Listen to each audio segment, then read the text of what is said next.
जगह भ्रम फैलाने की हो रही कोशिश। जबलपुर दौरे पर संघ प्रमुख मोहन भागवत स्वामी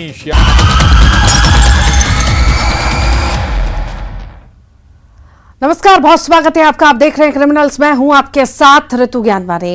एक कत्ल, बीवी, बेटी, बहू, राजदार, मर्डर की वो मिस्ट्री है जब एक आदतन अपराधी का मर्डर होता है जिसके कातिल उसके घर में मौजूद थे। कत्ल के पीछे की वजह सुन आप भी दंग रह जाएंगे। फंसने के डर में कहां जीजा ने किया साले का मर्डर, ये खुलासा होश उड़ाने वाला है। तमंचे पर भी राजीनामा भी होगा।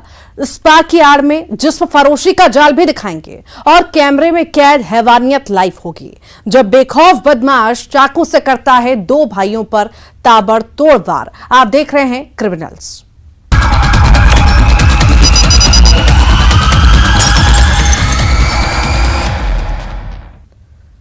कत्ल की वो वारदात जिस कत्ल की राजदार मरने वाले की बीवी, बेटी और बहू होते हैं।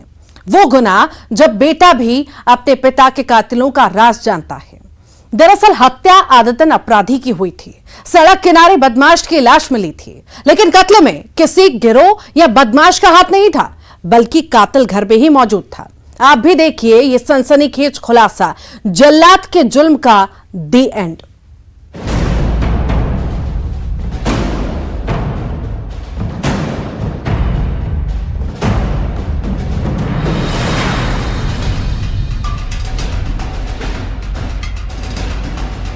मर्डर की दिल दहलाने वाली मिस्ट्री। कत्ल कहीं और, लाश कहीं और।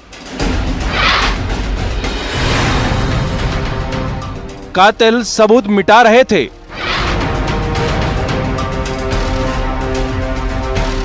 खून के धब्बे राज बता रहे थे।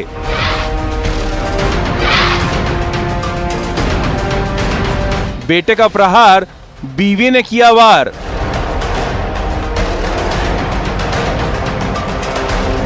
जल्लाद के जुल्म का द एंड। सड़क किनारे आदतन बदमाश शत्रुघ्न साहू की लाश मिलती है जिसका कत्ल किया गया था। सिर पर किसी धारदार हथियार से वार किया गया था। इस कत्ल में ना तो किसी बदमाश का हाथ था, ना ही कोई पुरानी रंजिश हत्या की वजह निकली, ना ही हत्यारे सिर्फ रहे थे। सबसे पहले हम कातिलों को एक एक कर बेनकाब करते हैं। मुंगेली के चिल्फी थाना इलाके के गोलापारा पुल के पास बदमाश शत्रुघ्न की लाश मिली थी, लेकिन उसका कत्ल घर पर हुआ था और हत्यारों ने लाश को इस इलाके में कार से लाकर फेंक दिया, करीब 3 किलोमीटर का फासला तय करके। पहला कातिल है मृतक का बेटा, दूसरी कातिल मकतूल की बीवी और हत्या के राज को छुपाने में मददगार बने मृतक के बेटी, बहू और छोटा बेटा। घर का जब परीक्षण किया, हम लोगों ने निरीक्षण किया, उस समय घर में वैगनआर खड़ी थी। वैगनआर में कुछ खून के धब्बे दिखाई दिए जो कि पोछे हुए थे, किसी ने साफ किया था उसको, लेकिन परीक्षण के दौरान वो पॉजिटिव आया कि वो मानव रक्त है। और घर में एक फावड़ा पड़ा था जो गीला था, उसको भी धो दिया गया था, उसमें भी रक्त के कण मौजूद थे। हत्या का राज कैसे खुला, कत्ल क्यों हुआ, उसे बताने से पहले आपको ये बताते हैं कत्ल कैसे हुआ। दरअसल वारदात वाले दिन घर में कुछ ऐसा हुआ कि तैश में आकर मृतक शत्रुघ्न साहू के बेटे विकास ने कमरे में सो रहे पिता पर फावड़े से हमला किया। इस हमले से जब शत्रुघ्न तड़पने लगा तब बेटा उस पर बैठ गया। अब अगला वार शत्रुघ्न की पत्नी ने किया जिससे उसकी मौत हो गई। इसके बाद लाश को पत्नी और बेटों ने कार से ले जाकर इस इलाके में फेंक दिया। इसके बाद जैसे ही ये लोग घर पहुँचे, बहू और बेटी ने राज को छुपाने में मदद की। तो मोरे गला एकदम से दबाए लगी, जो गंदा गंदा गाली दे लगी। तो फिर अपन बेटा मन ला चिल्ला के आओ बेटा जल्दी से ऐसी के तो मन घौड़ा तईन तो छोड़ाए की कोशिश करी, नहीं छोड़ी। तो फिर वही में खौड़ा पड़े रही से तेने ला के वैसे हाथापाई हुई, तब ओकर सिरला पड़ गया। दरअसल पुलिस ने जब घर में एंट्री की तो जिस फावड़े से वार किया गया था और जिस कार से लाश को लेकर आरोपी गए थे उसमें लगे खून के धब्बों को धो दिया गया था, लेकिन खून के धब्बों का राज छुप न सका। पुलिस ने जब सख्ती से ही पूछताछ की तो हत्या का राज खुला, लेकिन कत्ल के पीछे जो वजह थी वो हैरान करने वाली है। हत्या की वजह ये बताई जा रही है कि जो मृतक है वो शुरू से ही आपराधिक प्रवृत्ति कर रहा है और आए दिन गाली गलौज करता था, मारपीट करता था। लगभग 30 सालों से उसकी बीवी जो है काफी आहत थी इससे और काफी परेशान थी, तो ये सब कारण है। 30 साल से मृतक शत्रुघ्न की पत्नी पति की शराब की लत से परेशान थी। बेटे और बेटियां जल्लाद पिता की प्रताड़ना से परेशान थे। मृतक बीबी बेटे बेटियों पर जुल्म ढाता, बहू के साथ भी बदसलूकी करता, जिसकी हरकतें भी गंदी थी, जो परिवार से भी विवाद करता, भाई की भी गाड़ी जिसने जला दी थी। आरोपी पत्नी के मुताबिक वारदात वाले दिन उसका पति शत्रुघ्न उसकी जान लेने पर आमादा हो गया था और फिर बेटे ने बदला लिया। 30 साल हो गए रही मोर शादी हो, लेकिन वो कभी मोर पत्नी के सुख नहीं दे रही से, न मोर औलाद मतलब बाप के सुख दे रही से। वो है हम बहुत ओकर से परेशान हो गए रही हैं, घर परिवार सब ओकर से परेशान रही है। खाली रात दिन रोज के ओकर लड़ाई झगड़ा, रोज गंदा गंदा गाली देवाई। कौन का बड़े बड़े बेटा रोज के गंदा गंदा गाली से ही सहापत आवत हुई। एक जल्लाद के जुल्म की सजा पूरे परिवार को मिली। मुंगेली से प्रशांत शर्मा के साथ bureau report, news 18 Madhya Pradesh Chhattisgarh. कहते हैं सारी खुदाई एक तरफ और जोरू का भाई एक तरफ, लेकिन कत्ल की इस वारदात में एक शख्स ने अपने साले का बेरहमी से मर्डर कर दिया। कत्ल के बाद हत्या के राज को छुपाने के लिए जीजा ने साले की लाश को जला भी दिया। आखिर क्यों, आप भी देखिए। फंसने का डर, जीजा ने किया साले का मर्डर। आखिर किस बात का ये डर था, देखिए।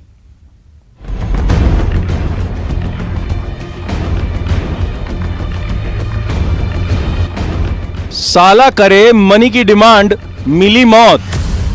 जीजा को उसने दी मौत की धमकी। फिर मिली साले की अधजली लाश। ऐसे खुला कातिल जीजा का राज। फंसने का डर, जीजा ने किया मर्डर। पुलिस कस्टडी में ये आरोपी जो अपने जुर्म को कबूल करते हुए कहता है, हाँ मैंने ही अपने साले को मार दिया। कहते हैं जीजा साले में गजब की यारी होती है, लेकिन यहाँ याराना खूनी हो गया। पूरी वारदात बताने से पहले ये सुनिए हुआ क्या था। बिलासपुर के तखतपुर में एक युवक की अधजली लाश मिली थी। अधजली लाश सूरज लोधी की थी, जिसका हत्यारा निकला उसका जीजा अनूप वर्मा। कत्ल कैसे हुआ ये पुलिस की जुबानी आपको सुनाते हैं। घटना दिनांक को भी इसने जहर पी लिया और बोला कि मैं तुम्हारे पर आरोप लगा दूंगा। तो जीजा बोला अब ये वैसे ही ऑलरेडी आरोप लगा रहा है मेरे ऊपर, तो क्यों ना इसको पूरा मार दूं। बियर की बोतल से इसके सर पे वार किया, जिसमें मृतक बेहोश हुआ। उसके बाद में जो खेत में कमरा बना है वहाँ पर बोरे से मुंह दबा के इसकी हत्या की और हत्या करके जो है लाश को छोड़ दिया। और फिर अगले दिन सुबह करीब 4 बजे आके ये लाश को साक्ष्य छुपाने की दृष्टि से जला दिया पहले से, ताकि इसको लोग पहचान ना सके। आखिर जीजा क्यों जल्लाद बना, क्यों साले की जान का दुश्मन बना? कत्ल की इस कहानी में कैद है साले की रुपयों की डिमांड। आरोपी अनूप का साला सूरज लोधी, जिसे नशे की लत थी, जो नकारा था, अपनी जीजा से आए दिन रुपयों की डिमांड करता और रुपए नहीं मिलने पर उसे सुसाइड करने की धमकी देता। ये भी कि वो उसे खुद के सुसाइड के केस में फंसा देगा। युवक जो है थोड़ा नशेड़ी किस्म का था और कोई काम धाम नहीं करता था, तो अपने जीजा के ऊपर ये दबाव बनाता था कि मेरे को पैसा दो, अन्यथा मैं सुसाइड कर लूँगा, जहर खा लूँगा और तुम्हारे ऊपर आरोप लगा दूँगा। जीजा से पूर्व में भी ये 3 लाख रुपए गिरवी जमीन के नाम पे ले चुका था। जीजा से बार बार जीजा इससे प्रताड़ित हो रहा था। वारदात वाले दिन सूरज ने 50,000 रुपए की डिमांड जीजा से की। जीजा ने रुपए देने से इनकार किया और नतीजा ये हुआ कि नशे में धुत सूरज ने कीटनाशक पी लिया, ये कहकर कि उसकी मौत का जिम्मेदार उसका जीजा होगा। बस इस केस में फंसने के डर से और रोज रोज की साले की प्रताड़ना से तंग आकर जीजा अनूप ने साले सूरज की जिंदगी के सूरज को अस्त कर दिया। बिलासपुर से विनोद कुशवाहा के साथ bureau report, news 18 Madhya Pradesh Chhattisgarh. गंदा है पर धंधा है। स्पा सेंटर की आड़ में जिस्म फरोशी के धंधे का वो खुलासा, कलंक की वो कहानी जब देह व्यापार के दलदल में धकेली गई लड़कियां। दबिश के इन 9 घंटों में हुए हैं चौंकाने वाले खुलासे। क्या इस सेक्स रैकेट के तार जुड़े रहे हैं मानव तस्करी के खेल से? आखिर जिस्म के सौदागरों के और कितने हैं राज, देखिए।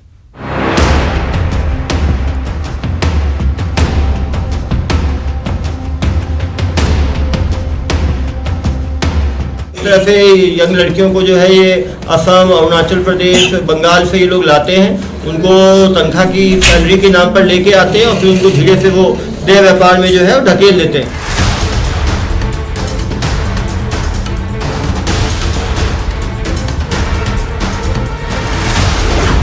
स्पा सेंटर पर पुलिस की रेड, जिस्म के सौदागरों का जाल।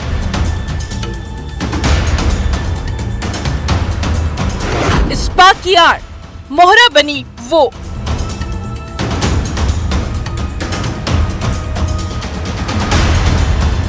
नौकरी की आड़ मानव तस्करी का खेल।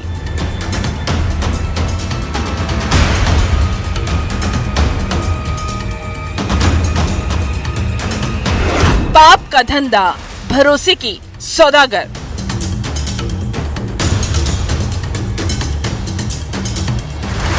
इस तरह से यंग लड़कियों को जो है ये असम, अरुणाचल प्रदेश, बंगाल से ये लोग लाते हैं, उनको तनख्वाह की सैलरी के नाम पर लेके आते हैं और फिर उनको धीरे से वो देह व्यापार में जो है ढकेल देते हैं। निश्चित रूप से ह्यूमन ट्रैफिकिंग के एंगल पे भी जो है जांच की जा रही है और कार्रवाई की जाएगी। स्पा सेंटर की आड़ और जिस्म का कारोबार, दुर्ग की सुपेला थाना पुलिस को ऐसा ही इनपुट मिला था। पुलिस की टीम ने जब मॉल में बने स्पा सेंटर पर दबिश दी तो स्पा सेंटर में आपत्तिजनक सामान पुलिस ने बरामद किया। शाम 6:30 बजे रेड मारी गई और करीब 9 घंटे तक यानी रात के 1:30 से 2 बजे तक कार्रवाई चली। पुलिस के मुताबिक इस दबिश में स्पा सेंटर का एक सच बाहर आया, जहां सूत्रों के मुताबिक स्पा सेंटर में ग्राहक को 1500 रुपए की पर्ची कटाने पर एंट्री मिलती थी। छापेमारी कार्रवाई शाम 6:30 बजे से लेकर देर रात 1:30-2 बजे तक चलती रही, जिसमें कि 9 लोगों को गिरफ्तार किया गया, 8 महिलाओं को रेस्क्यू किया गया। जो संचालक था और मैनेजर था, दोनों को गिरफ्तार किया गया है। वहाँ पे संदिग्ध कॉन्डोम्स और बहुत सारी संदिग्ध चीज़ें मिली हैं। जो स्पा के कंडीशन है उसको सभी ये लोग जो है तोड़ रहे थे। पुलिस वहाँ पर 6:30 बजे पहुंची, वहाँ पर वीडियोग्राफी की गई, कैसे कस्टमर्स को ल्योर किया जाता है, कैसे वो आते हैं, कैसे वो चूज करते हैं, कैसे महिलाओं के साथ संदिग्ध हरकतें की जाती हैं। पुलिस की माने तो स्पा के अंदर संदिग्ध हालत में लड़कियां मिली। दबिश के दौरान ग्राहक भी आए। 8 लड़कियों को पुलिस ने रेस्क्यू किया है। ये लड़कियां नॉर्थ ईस्ट की बताई जा रही हैं, असम, पश्चिम बंगाल, अरुणाचल प्रदेश, जिन्हें हर महीने करीब 15,000 रुपए सैलरी दी जाती है। महिलाएं भी कुछ लंबे समय से काम कर रही थी, कुछ नई महिलाएं थी जो पुरानी महिलाएं उनको रिक्रूट कर लेके आई थी। इन सबको रेस्क्यू करके अपने अपने घर वापस भेजा जाएगा। बाकी स्पा सेंटर से मेरा अनुरोध है कि वो जो स्पा के नियम है उसको फॉलो करें, अपने सेंटर में देखें कोई भी संदिग्ध चीज नहीं चले। कोई भी संदिग्ध कार्रवाई की सूचना मिलने पर पुलिस द्वारा जो है रेड कार्रवाई की जाएगी। कल की कार्रवाई पीटा एक्ट के धारा 3, 4, 5 के अंतर्गत किया गया। थेरेपी के नाम पर स्पा सेंटर में जो कलंक की इबारत लिखी जा रही थी, क्या इसका कनेक्शन मानव तस्करी से है? क्या भोली भाली लड़कियों को नौकरी दिलाने के नाम पर उनके भरोसे के साथ दगा किया गया? स्पा सेंटर में काम करवाने के नाम पर देह व्यापार के दलदल में धकेला जा रहा था। मानव तस्करी के एंगल पर भी पुलिस जांच कर रही है। कई जगह पे स्पा के नाम पे देह व्यापार होता है, तो अभी सभी उनको भी नोटिस दी जाएगी। इनके पूरे स्टैंडर्ड भी देखे जाएंगे कि कहाँ से इनको परमिशन मिला है। जो महिलाएं यहाँ पे आई है, जैसे यहाँ पे आसाम और वेस्ट बंगाल की महिलाएं हैं, तो सबसे पता किया जाएगा कि यहाँ पे आने के बाद किसी ने पुलिस स्टेशन में मुसाफिरी रजिस्टर कराई है क्या, इन लोगों के पास क्या लाइसेंस है। ये सूचना आ रही है कि कई जगह पे देह व्यापार होता है, तो अभी सभी पे कार्रवाई की जाएगी। आखिर स्पा सेंटर की आड़ में कलंक की और कितनी कहानियां, तफ्तीश जारी है। दुर्ग से मिथिलेश ठाकुर के साथ bureau report, news 18 Madhya Pradesh Chhattisgarh. क्या कभी आपने सुना है तमंचे पर राजीनामा? तो आज आपको लाइव दिखाते हैं दहशत की ये ढाएं ढाएं। दरअसल 3 महीने पहले एक धार्मिक कार्यक्रम में कुछ बदमाश पहुंचते हैं, डीजे पर अश्लील गाना बजाने की कोशिश करते हैं। इस मामले को लेकर विवाद हुआ, मामला शांत हुआ, लेकिन फिर फरियादी पर बदमाश ने हमला किया। उसी केस में घर के बाहर कट्टा लेकर आया बदमाश कहता है राजीनामा करो।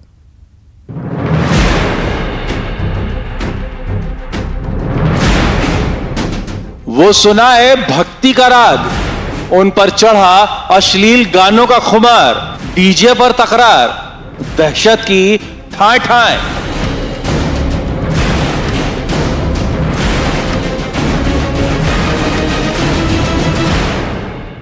तीन महीने बाद घर के बाहर दहशत लाइव।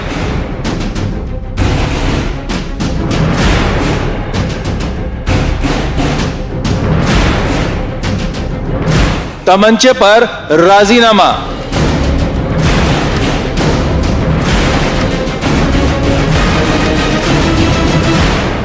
सीसीटीवी की इन 3 विंडो से आपको दहशत की वो कहानी लाइव दिखाते हैं, जिसे एक तस्वीर में एक घर के बाहर कुछ लोग नजर आ रहे हैं, जिसमें 2 आरोपी हैं और नीली टी शर्ट पहना ये लड़का इनसे शायद ये पूछने की कोशिश कर रहा है, भाई आखिर मामला क्या है। जिसमें एक लड़का जो गेट से कुछ कह रहा है। अब घर के अंदर की ये तस्वीर, जब घर में रहने वाला ये लड़का चहलकदमी करते दिखाई दे रहा है। दरअसल बाइक सवार ये लड़के राजीनामा करने आए थे और जिस केस में राजीनामा करने आए उस लड़के ने बस यही कहा, पुलिस को बुलाते हैं फिर करते हैं, और उसके बाद जो हुआ उसने सबके होश उड़ा दिए। दूसरे लड़के ने तमंचा निकाला और सुनाई दी दहशत की ठाएं ठाएं। समझ सकते हैं आप, तमंचे के दम पर राजीनामा किया जा रहा था। भिंड के देहात थाना इलाके का यह मामला है।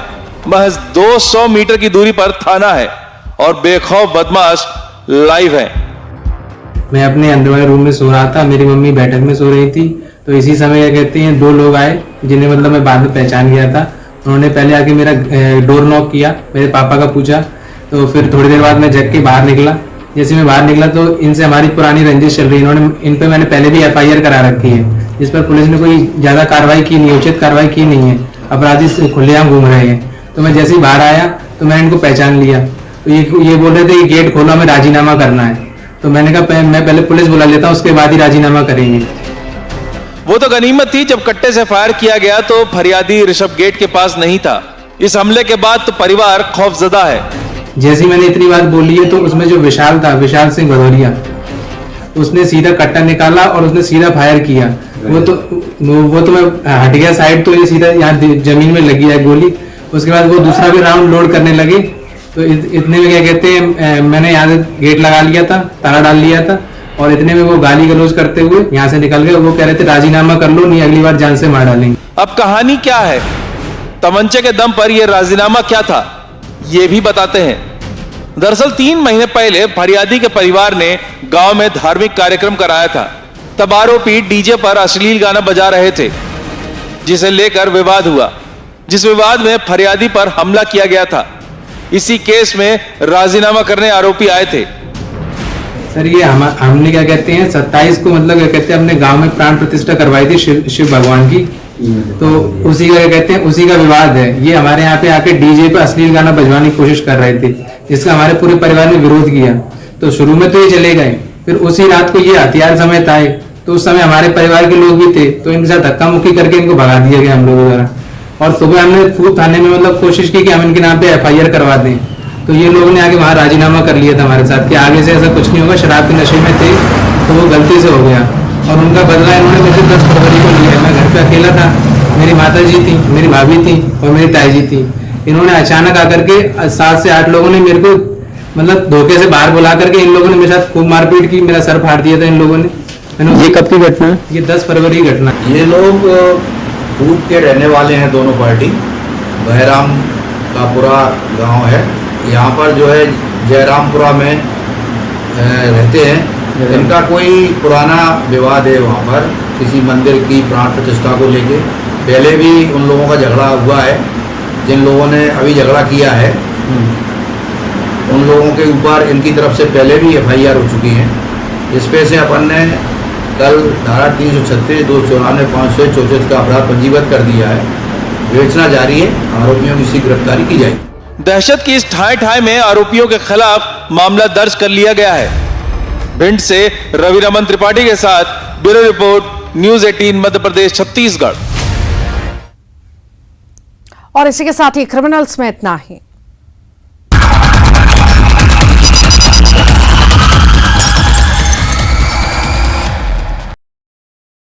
मध्य प्रदेश में कोरोना ने पकड़ी रफ्तार, सोमवार को मिले